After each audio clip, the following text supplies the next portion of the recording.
السلام عليكم ورحمة الله وبركاته. أهلا بيكم وفيديو جديد من قناة تريندي كروشيه.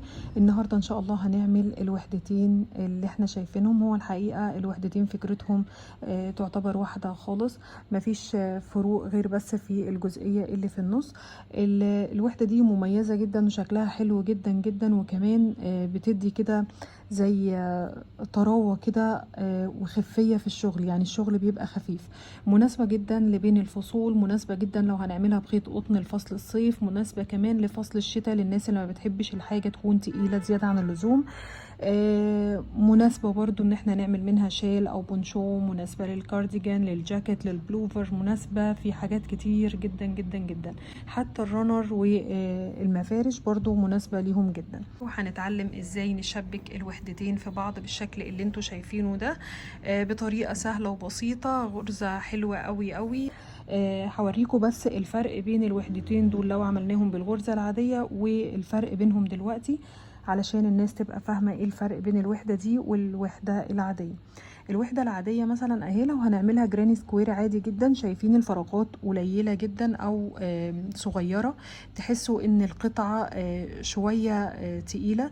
بتاخد طبعا خيط اكبر، يعني كمية الخيط اكتر، كمان بتبقى تقيلة اكتر، فراغاتها قليلة.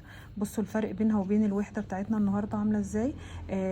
دي نفس مقاس دي تقريبا، شايفين اهي، دي نفس المقاس، ولكن دي خفيفة كوزن، خفيفة كشكل. كمان الغرزة نفسها مش مكتمة زي دي، تحسوها مفرغة، ودي حلاوتها. يعني هي بصراحة غرزة مميزة جدا او وحدة مميزة جدا جدا جدا. دي نفس هي الوحدة دي بالظبط، ولكن كل الاختلاف في الوردة اللي جوه. ديت عادية خالص من جوه، ما فيهاش اي حاجة، بس حبيت اوريكم الشكل النهائي لدي ولدي. بصوا ده مربع او وحده عاديه، جراني سكوير عادي، عملته عادي بالطريقه العاديه خالص. لحد الجزئيه اللي في النص دي الشغل واحد خالص زي ما هو. الفرق كله في الفريم اللي معمول من بره، او الاطار اللي معمول للجراني سكوير من بره، او للوحده من بره. تمام. وده بيدي الوحده بتاعتنا شكل الطف، مع كمان وزن اخف. خلينا نبدأ كده ونقول بسم الله. بس قبل ما نبدأ فيديو النهاردة، يا ريت نحط لايك على الفيديو، وكمان نعمل شير عشان أكبر عدد من الناس يستفيدوا منه. ولو لسه ما عملناش اشتراك في القناة، يا ريت ندوس على سبسكرايب أو اشتراك، ونفعل الجرس على الكل علشان يوصلنا إشعارات بكل فيديوهاتنا اللي جاية. يلا بينا. هبدأ في شغل الوحدة دي على أساس إن هي هتبقى جراني سكوير عادي جدا من جوه. هبدأ أجيب ممكن نعملها بخيط لون واحد، مفيش مشكلة خالص. هبدأ كده اعمل عقدة البداية، 1 سلسلة، 2 3 4 سلاسل. هدخل في السلسلة رقم 1 اهو، وهلف لفة على الابرة وهطلعها كده. اتكونت عندي دايرة زي ما انتوا شايفين كده اهي. دي بديل للدايرة السحرية. طرف الخيط ده همشيه مع الدايرة كده اهو، هشتغل عليه، بس طبعا مش هدخله في الشغل. هرتفع 1 2 3 سلاسل ارتفاع، هلف لفة على الإبرة وهدخل وأعمل أول عمود جوه الدايرة. اخد بالي بشتغل جوه الدايرة في الفراغ اللي جوه اللي بين السلاسل، ما بشتغلش في السلاسل نفسها. وباخد الخيط ده معايا كأني بنضفه. بعمل ادي أول عمود، تاني عمود، كده عملت عمودين ومعاهم الثلاث سلاسل الارتفاع، هنعتبرهم اول عمود. يبقى معايا كده 3 اعمدة. هعمل 2 سلسلة وهلف لفة على الابرة، وهدخل في نفس المكان في الدايرة، وهعمل كمان 3 عمود.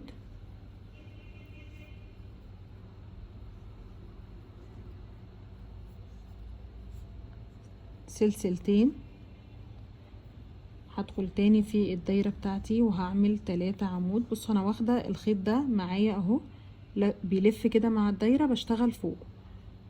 تاني عمود، تالت عمود، سلسلتين، رابع مجموعة واللي عبارة عن 3 عمود بلفة. 1 2 3. الخيط اللي انا بشتغل فوقه اهو، وانس ان انا اشده كده هتلاقوا الدايره ديت بتتقفل معايا، بتضيق لحد ما تتقفل. عملت كده 4 مجموعات، كل مجموعه عباره عن 3 اعمده، وبين كل مجموعه ومجموعه سلسلتين. منساش الاتنين سلسله اللي في الاخر اللي هيفرقوا بين المجموعه دي والمجموعه الاولى. في السلسله رقم 3 من سلاسل الارتفاع هدخل كده وهعمل منزلقه.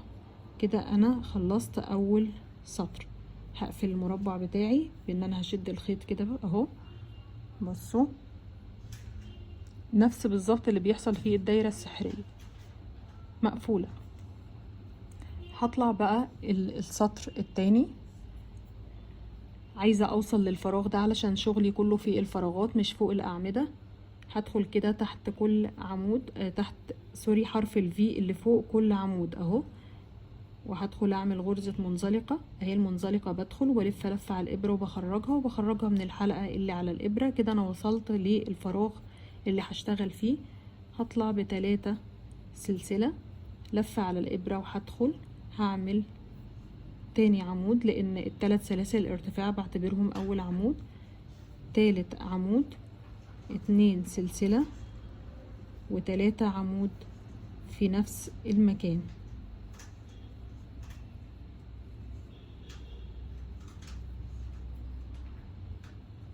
سلسلة الفراغ بين كل فراغ وفراغ، يعني انا اشتغلت هنا خلاص 3 عمود سلسلتين 3 عمود، هاخد سلسلة عشان اروح للفراغ اللي بعده. هلف لفة على الابرة وهكرر اللي انا عملته 3 عمود سلسلتين 3 عمود 1 2 3. عارفة ان انا ممكن اكون سريعة شوية، بس ده لان الجراني سكوير بسيط جدا، وده الجراني سكوير اللي هو ابسط صوره، يعني ابسط صور الجراني سكوير. واحنا عاملين فيديوهات كتير على الجراني سكوير قبل كده، هحط لكم اللينك بتاعها في صندوق الوصف تقدروا ترجعوا له لو انتوا حاسيني هنا بشتغل بسرعة. سلسلة بين كل فراغ وفراغ وهدخل في الفراغ اللي بعده. هبدأ اعمل 1 2 3 2 سلسلة في نفس المكان 3 عمود كمان.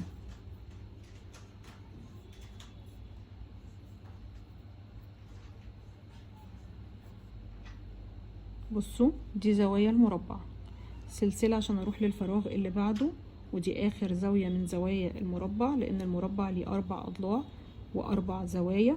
هكرر فيها نفس اللي انا عملته اللي هما 3 عمود سلسلتين و3 عمود في نفس المكان.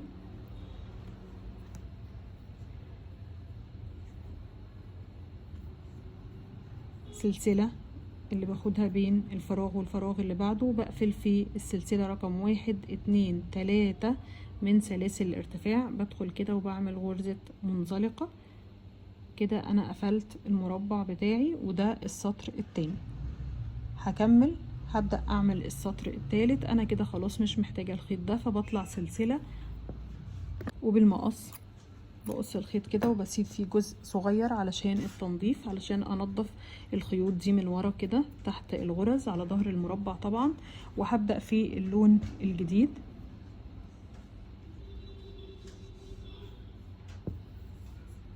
هاجي في اي مكان في المربع، في اي مكان فيه انا هدخل في الزاوية دي كده علشان تبقى الخيوط قريبة من بعضها علشان تتنضف في نفس الاماكن. هبدأ ادخل كده الخيط معايا، هعمل حلقة من الخيط وادخلها، وبالطرفين اهو هعمل اول سلسلة علشان بس اثبت الخيط ده، وهاخد الخيط ده كده معايا انضفه وانا بشتغل. كده انا ارتفعت سلسلة، هرتفع التانية التالتة 3 سلاسل ارتفاع هنعتبرهم اول عمود. فوق الزاوية هنعمل زاوية اللي هي عبارة عن 3 عمود سلسلتين و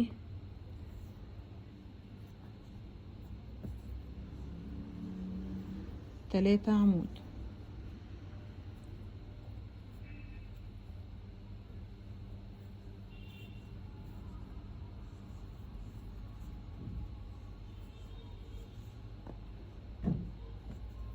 سلسلة فراغ، وبدخل في الفراغ اللي بعده وهعمل عمود. شفتوا ده اول فرق بقى بينه وبين المربع العادي او الجراني سكوير العادي. بصوا انا بعد الزاوية بدخل اعمل 3 عمود اللي هو غرزة الجراني العادية، لا هنا هعمل عمود واحد بس سلسلة، وهدخل على الفراغ اللي بعده اللي هو في الزاوية هعمل فيه كمان زاوية عبارة عن 3 عمود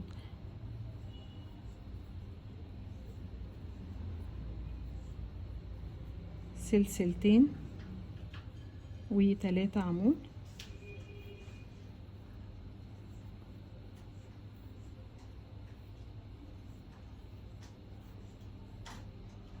سلسلة فراغ، هدخل فيه الفراغ العادي اللي بعده هعمل فيه عمود واحد بس سلسلة، والفراغ اللي بعده زاوية هعمل فيها زاوية 3 عمود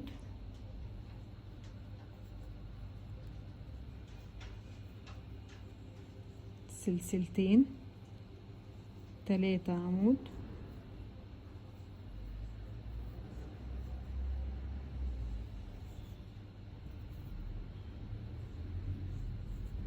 سلسلة فراغ، فراغ اللي بعده عمود واحد بس سلسلة فراغ، الفراغ اللي بعده ده زاوية 3 عمود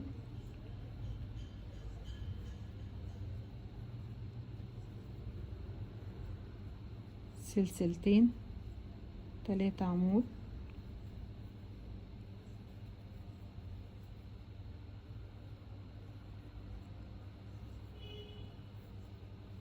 سلسلة، ادخل في الفراغ اللي بعده ده فراغ عادي هعمل فيه عمود واحد بس سلسلة فراغ، وهلاقي نفسي خلاص وصلت للثلاث سلاسل الارتفاع. هدخل في ثالث سلسلة فيهم وهقفل السطر بمنزلقة. تمام، انا كده خلصت السطر الثالث. انا شغلي في الفراغات. هبدأ بقى السطر الرابع اللي هو الفريم او الاطار اللي انا عاملاه فوق المربع. لو لقيتي المربع يعني شد معاكي كده ما تقلقيش خالص خالص، ارخي بس ايدك انتي في الشغل ومش مش هيقوس ولا اي حاجه. مجرد ما هتعملي الاطار اللي بره الخارجي هتلاقي المربع فرد معاكي وبقى زي الفل. هنعمل 3 غرز منزلقه فوق كل عمود غرزه منزلقه، وفي الفراغ غرزه منزلقه لحد ما اوصل للفراغ زي ما قلت.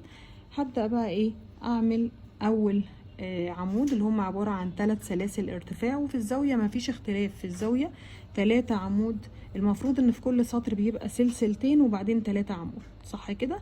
احنا بقى السطر الفريم ده هنعمل فيه 3 عمود 1 2 3 4 5 سلاسل وبعدين 3 عمود. شفتوا الفرق؟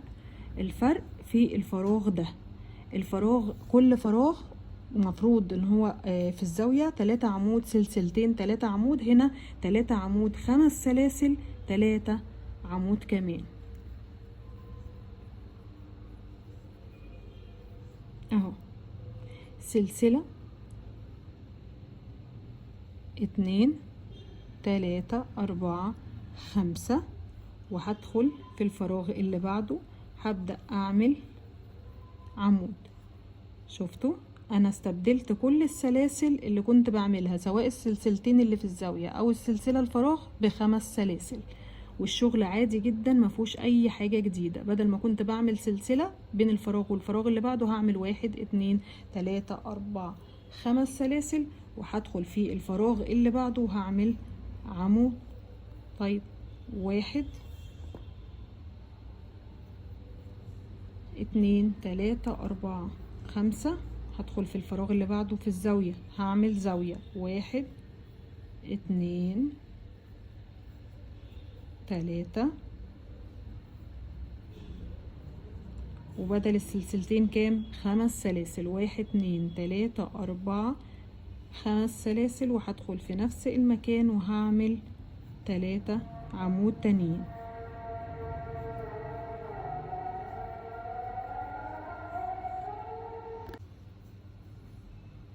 1 2 3 4 5 سلاسل وهدخل في الفراغ اللي بعده هعمل عمود. هنكرر 5 سلاسل الفراغ اللي بعده عمود. كل الفراغات العادية هتبقى عبارة عن عمود بس. 1 2 3 4 5، وهندخل في الفراغ اللي في الزاوية وهنكرر اللي عملناه قبل كده. 3 عمود، 5 سلاسل، 3 عمود.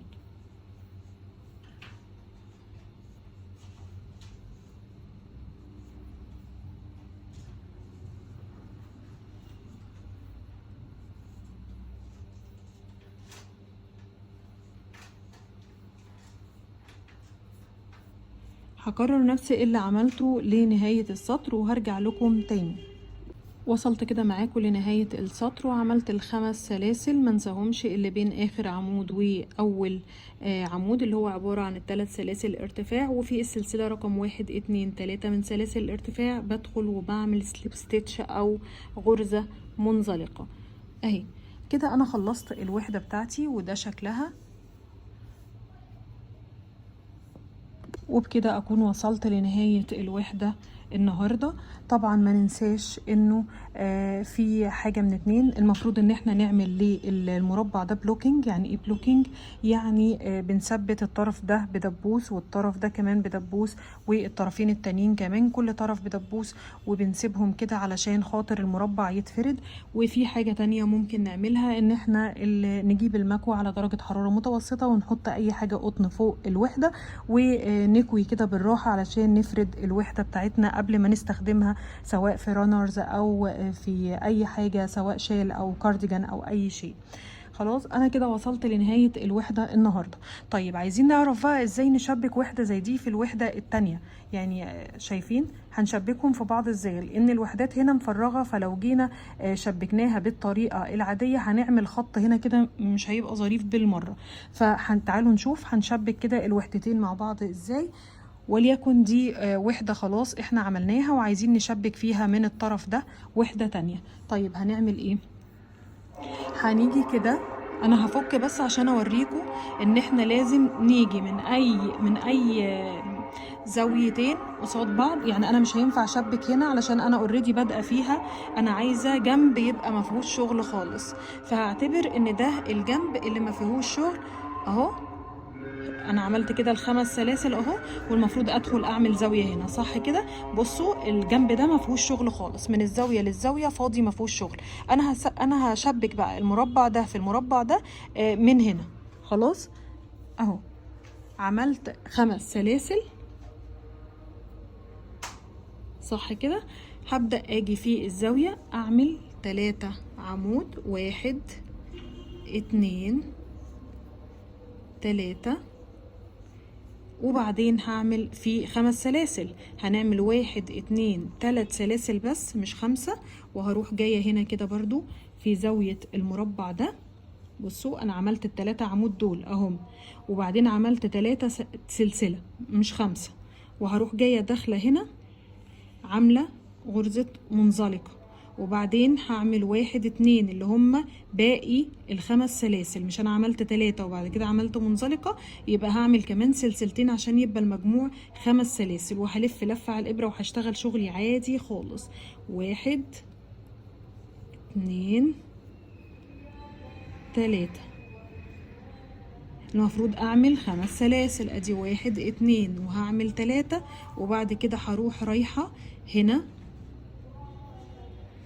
في الفراغ ده اللي هو المقابل للفراغ اللي عليه الدور، وهعمل غرزة منزلقة، وبعدين هعمل 1 2 وهدخل في الفراغ اللي بعده عادي جدا. يعني كل الفرق بس ان انا بدل ما هعمل 5 سلاسل وهدخل على الفراغ اللي بعده، لا هعمل 3 سلاسل وهروح ادخل الابرة في الزاوية المقابلة او الغرزة المقابلة او الفراغ المقابل، واعمل غرزة منزلقة، وبعدين اكمل سلسلتين وادخل في الفراغ اللي بعده اكمل عادي كده. ادي 1 2 3، هروح للفراغ اللي بعده اهو هعمل منزلقة، وبعدين 1 2 وهدخل على الفراغ اللي بعده.